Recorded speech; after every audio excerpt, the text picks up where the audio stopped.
Indrajit study point में आप सभी का स्वागत है। हम पढ़ रहे हैं सेट 11.1 पार्ट ए सामान्य जानकारी एवं समसामयिक विषय। क्वेश्चन नंबर 1, कोई वस्तु सतत चाल से गति करती है जब इस पर कोई डैश न लग रहा हो। मतलब कोई भी चीज एक अपने लिमिट स्पीड में चल रही है, क्यों? यहाँ पर दिया गया है इस पर डैश न लग रहा हो। क्या नहीं लग रहा हो? इस पे बल नहीं लग रहा हो। क्वेश्चन का आंसर हो जाएगा बल, बी। क्वेश्चन नंबर 2, निम्नलिखित में से किसको आयरन चांसलर कहा जाता है? ऑप्शन है ए, बी, सी, डी। इसमें से कौन है जिसको आयरन चांसलर कहा जाता है? तो देखो, चंगेज खान को नहीं कहा जाता है, एडोल्फ हिटलर यह भी नहीं है, ऑटो बॉन बिस्मार्क, ऑटो बॉन बिस्मार्क यही है। इन्हीं को आयरन चांसलर के नाम से जाना जाता है। शुक्राणु और युग्मक के संयोग की कौन सी प्रक्रिया युग्मक नाम की एक संरचना के निर्माण में परिणामित होती है? उत्तरक संवर्धन नहीं, विखंडन नहीं, लैंगिक प्रजनन नहीं। इसमें होता है फलन। कौन सा? फलन। क्वेश्चन नंबर 4, भारतीय अंतरिक्ष अनुसंधान संगठन इसरो ने दुनिया की तीसरी सबसे बड़ी हाइपरसोनिक पवन सुरंग बनाई, वह कहां पर है? तिरुवनंतपुरम में। Yes, of course, right answer हो गया Thiruvananthapuram, answer A. Question number 5, परमाणु बल के सिद्धांत की खोज किसने की थी? जो परमाणु बम बनता है, हाइड्रोजन बम, एटम बम जिसको बोलते हैं, उसकी सिद्धांत का खोज कौन किया था? तो खोज करने वाले थे डिहैकी हुआका, आंसर बी।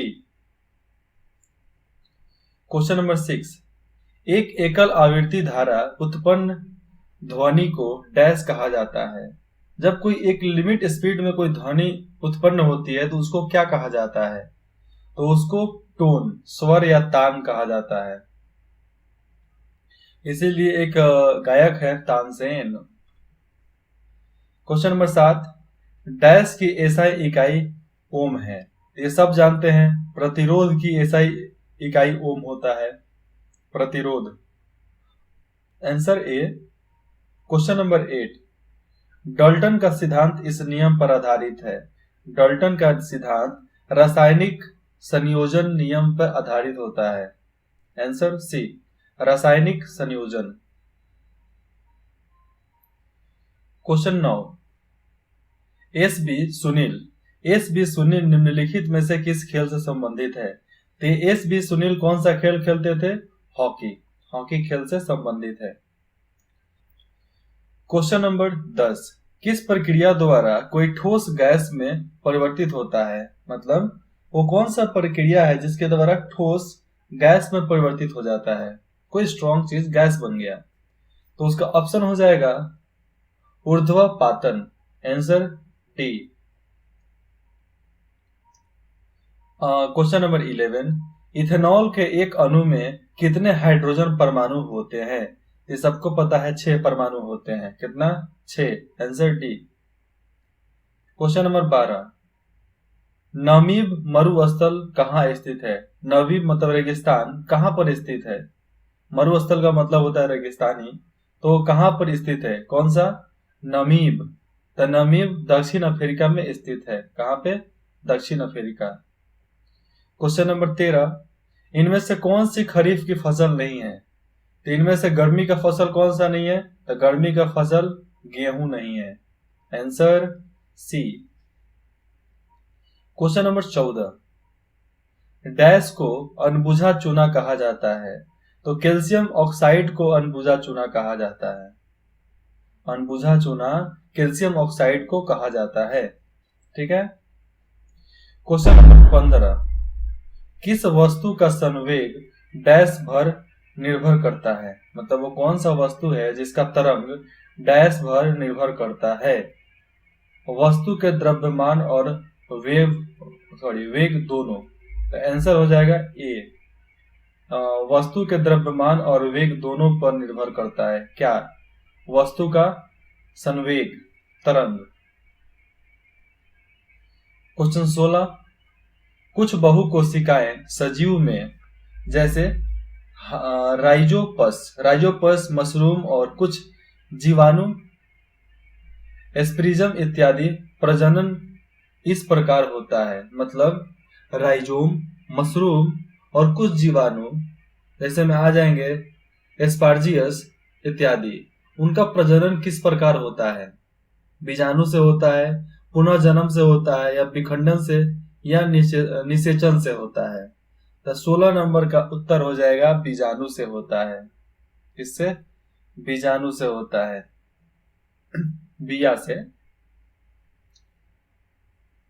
क्वेश्चन नंबर 17, दी गई अभिक्रियाओं में से कौन सी संयोजन अभिक्रियाओं के विपरीत होती है? तो इसका ऑप्शन क्या होगा? अपघटन, विस्थापन, दोहरा विस्थापन या अपेक्षण?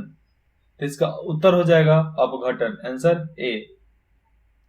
खानवा का युद्ध वर्ष डैश में हुआ था? तो खानवा का युद्ध 1527 में लड़ा गया था। कितना में? 1527 में लड़ा गया था। क्वेश्चन नंबर 19, सुंडा जल संधि दो द्वीपों के बीच स्थित है। कितने द्वीपों के बीच? दो द्वीपों के बीच स्थित है। उनमें से एक जावा है, दूसरा द्वीप कौन सा है? फिर से बता दूं, सुंडा जल संधि दो द्वीपों के बीच स्थित है, दो द्वीप के बीच में है, जिसमें से एक का नाम जावा है, तो दूसरे का नाम क्या होगा? तो दूसरे का नाम सुमात्रा है। क्या? सुमात्रा। क्वेश्चन नंबर 20, निम्न में से कौन सी रबी की फसल नहीं है? इसमें से कौन सी रबी की फसल नहीं है? तो रबी की फसल मक्का नहीं है। रबी की फसल क्या हो जाएगा? ठंडा का फसल। तो मक्का ठंडा में नहीं होता है,